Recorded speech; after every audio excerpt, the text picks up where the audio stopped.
How's it going, mates?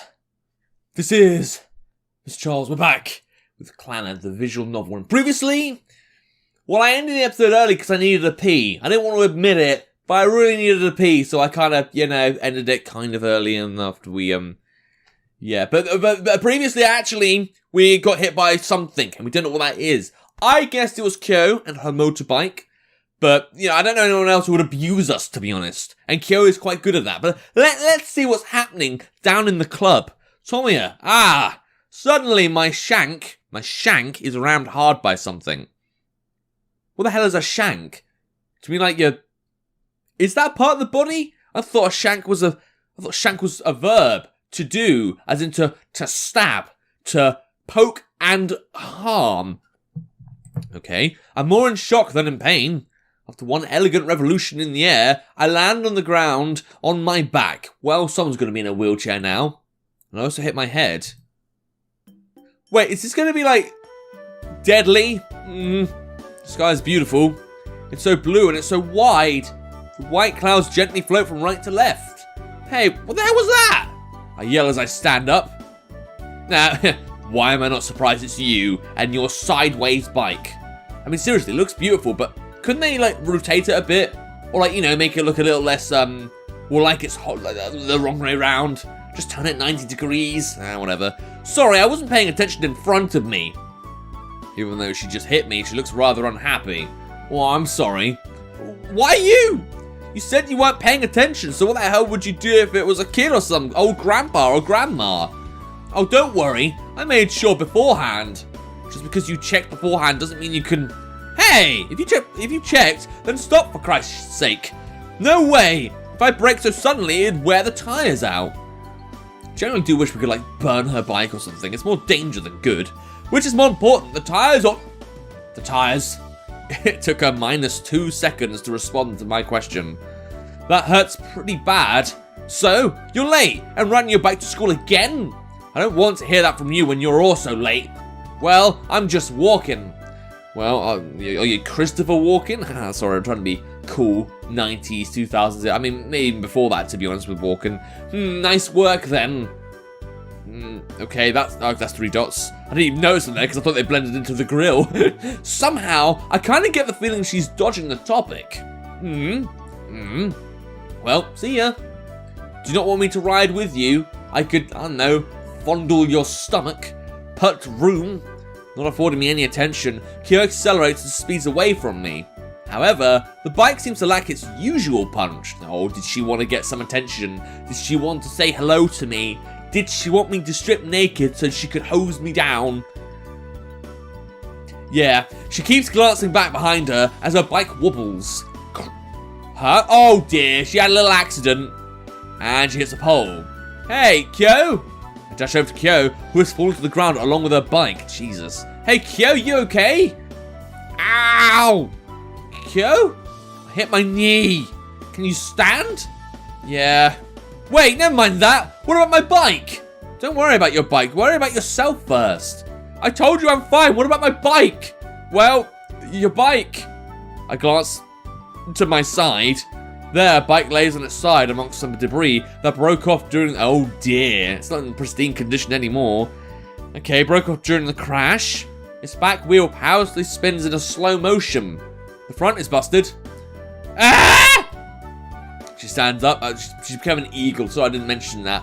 She stands up as she lets out a scream. Ow! However, she immediately kneels down to hold her knee. You idiot, don't overdo it. But my bike! It's just the front that's damaged. The rest of it looks fine. But you weren't going that fast. It should be fine. Can you stand? At first, Kyou reaches her hand out to take the hand I'm holding out, but she seems to think better of it, pulls her hand back, and stands up by herself. Alright, fine, you want to be a strong, independent woman. I didn't know you could talk like that. I don't know how that song goes. It's like a 2000s Beyonce Charlie's Angels song, but I've forgotten how it goes. I put my outstretched hand, which no longer serves a purpose, back into my pocket and walk toward the fallen bike. Okay, there we go. I lift the bike up. Thanks. How do you start the engine? press the switch next to the handle on the right while you hold on to the brake on the left. And then I just drive up and be like, woo! Like this. Splutter, splutter. It's not going. No way, is it broken? Splutter, splutter. Splutter. Vroom. Oh, it started. Thank goodness I haven't even had it for a month yet. I would feel so depressed if I totaled it. Isn't it normally spelled with 2 L's? I'm just saying. Well, these things aren't cheap. That aside, how's your leg? Oh yeah, it's fine. I see. Yeah. Our conversation comes to a and then we remember, wait, no, you're cheating on me with your sister or whatever. Amid the strangely awkward aura, only the rhythmic kaboom of the bike's engine can be heard. I cannot help but to feel conscious of Kyou. Again, I'm really mistaking them for some reason now. I cannot look her in the face after what happened yesterday. Oh, good. Flashback scene. Vintage colouring there. Look, being a boyfriend, you have to think only about her, no. Making your girlfriend worry is the worst, don't you think? You shouldn't mind me one bit, okay? Yep, you can't. You absolutely can't. Because I don't think anything of you, okay? Ha ha ha! Good happy times! Alright. Don't know why I turned into a demented Mickey Mouse there. It reminds me of that painful smile I saw on her face yesterday. Tomoya. Thanks for lifting my bike up for me. Yeah. Well then, I'm going now. Yeah. Once Kyou gets on her bike, her shoulders droop as if she is hesitating about something. Just someone will actually confront me about what the fuck is going on here. Then she speeds away while looking back at me over her shoulder. Vroom vroom. Quickly growing farther and farther away, Kyou's back feels rather distant and has a hint of loneliness that I have never felt from her before. Yeah, well, clearly her emotions will begin to, like, crack into her, like corrosion in a cliff. Ding dong! Okay, Okazaki, wake up! Ah? Whoa, you look terrible! Your forehead's red, you know.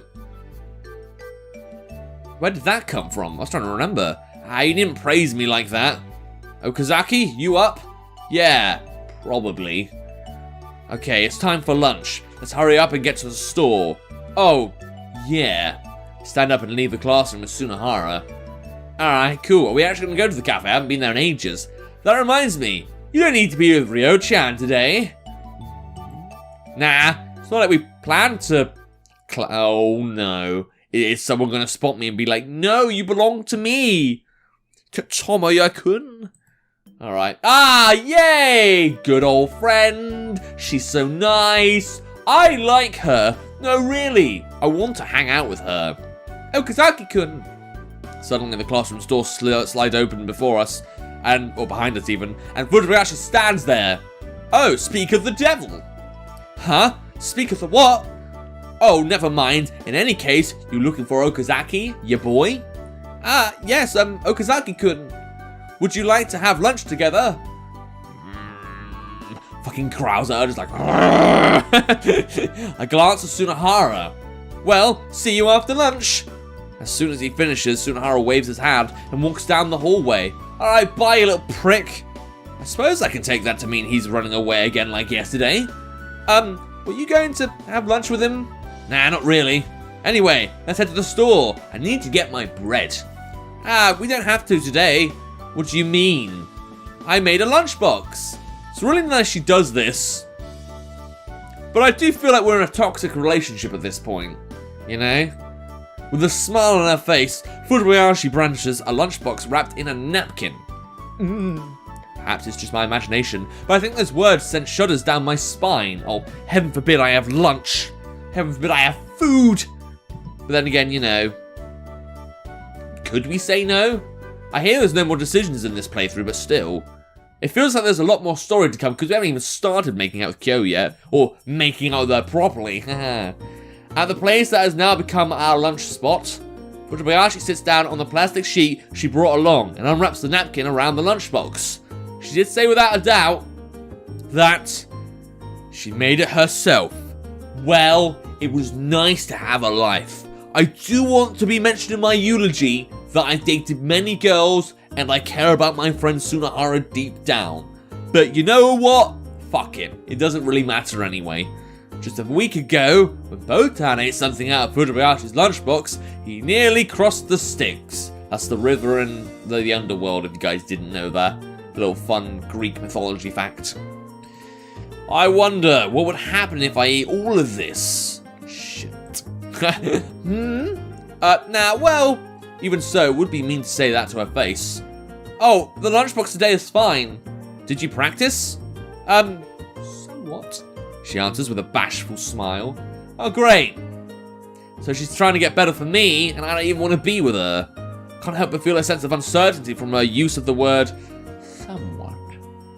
I'm sure the lunchbox today will be fine. I hope you aren't going to tell me that's what your fortune said. If that's the case, I'm dead for sure. Maybe I'll draw the death card if I try today. Because, oh, Oni-chan helped me out. Okay, interesting. Kyou did? But wasn't she late today? Yeah, she probably was. After she helped me make the lunchbox, she went back to sleep. Alright, well, priorities, I guess. Is that so? I tried waking her up, but she wouldn't wake up. But how do you know she was late, Okazaki-kun? Because she ran me over. I met her on the way here. I see. Yeah, snogged in the bushes, I hope you don't mind. That's what he says instead, and Ryo's just like, yeah, it's fine, whatever. Kyou helped Mrjacharles make her lunchbox, huh? I mean, which means she made it knowing I would eat it.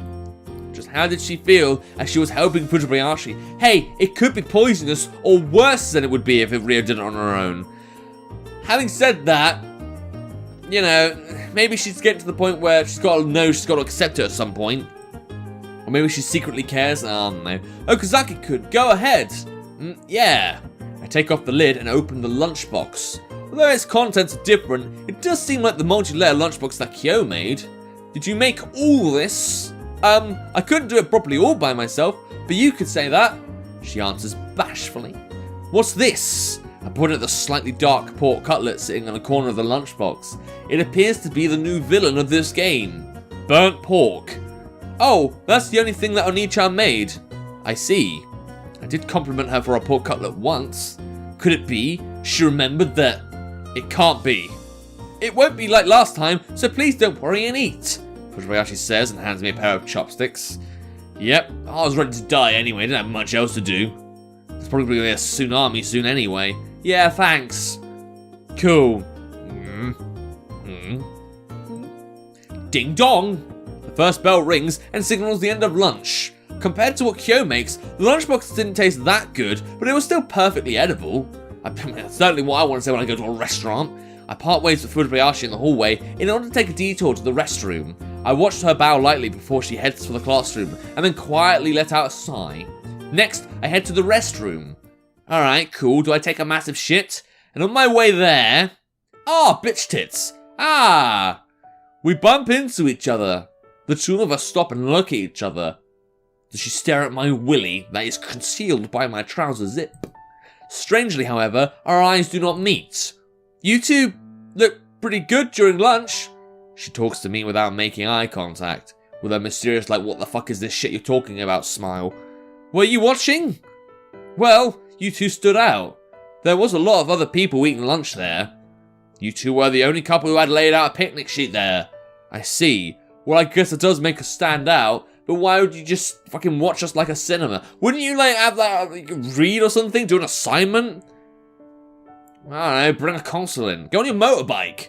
You know, do something fun instead of like stalking people. You two look like a great fit for each other. Yeah, are you sure about that? With a throb, my chest starts to hurt, and Kyou keeps quiet as well. For a while, the silence continues.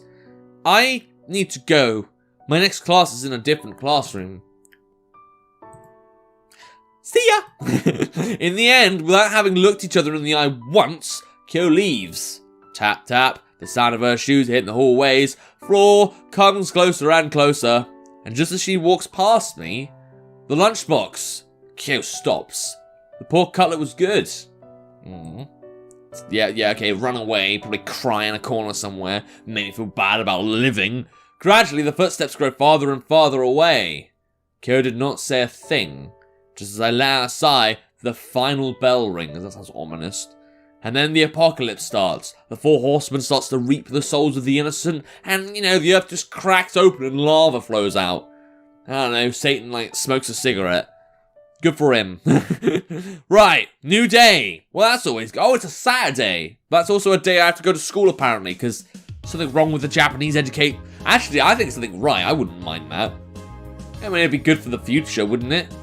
But, you know, well, let's not talk about the education system. Let's end the episode here, because new day, we got Rio here, still going swimmingly somehow with the relationship. I'm surprised we haven't tried to dump her yet. But is that happening next time, or the time after, or the time after that? I guess you'll have to see that in another episode. If you want to play the game yourself, see if you can get past Rio and Relationship of Doom. There'll be a link to the game in the description down below. Without further ado, subscribe channel. Until next time. See ya!